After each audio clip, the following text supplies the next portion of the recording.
छगन भुजबळांचं ऐकून सरकारनं जर मराठ्यांवर अन्याय केला तर विधानसभेला सरकारचा एकही उमेदवार निवडून येणार नाही असा इशारा मनोज जरांगे देत आहेत। ओएसिस फर्टिलिटीच्या तज्ञांनी IVF उपचार पद्धतीद्वारे 1 लाखांहून अधिक जोडप्यांना मातृत्व प्राप्तीचा आनंद दिला आहे।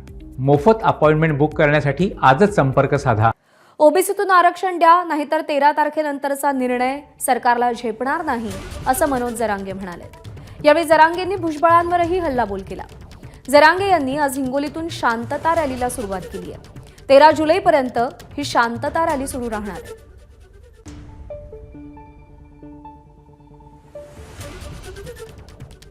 हिंगोली शहरातून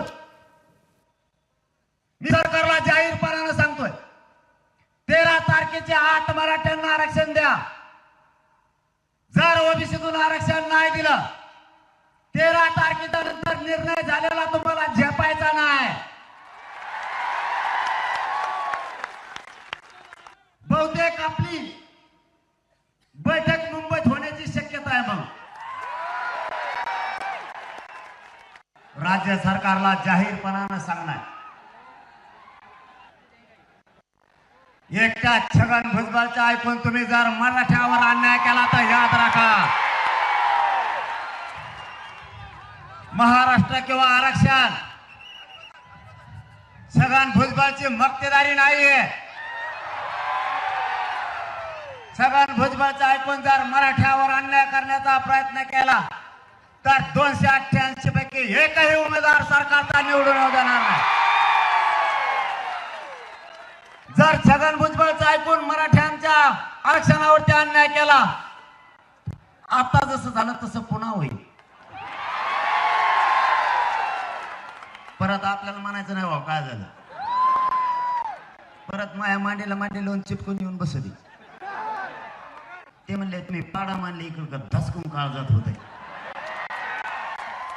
आमचे का पडानात म्हणी, पण पाडा म्हणू नका, दुसरं काहीतरी म्हणा। एका पाडा शब्दाने जर तुमची ही फजिती झाली आणि जर मराठ्याने नाव घेतलं तर तुमच्या नावाचा बॅलेट पेपरवर मतदानच निघणार नाही।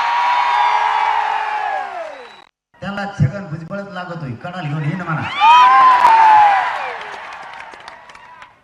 त्याने केली टोळी तयार, सगळ्याला काम वाटून दिली त्यांनी।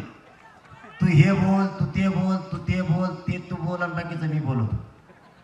तो झाला मुकादम, तो तिथून इशाऱ्यावर काम फिरतो, पण त्याला माहीतच नाही आणखी मराठे शांत आहेत तवर आहेत। आणि एकदा का बाबा त्यांचा संयम सुटला रे बाबा, मग आता नाही सांगत तुला विधानसभा येऊ दे, मग सांगतो कचका।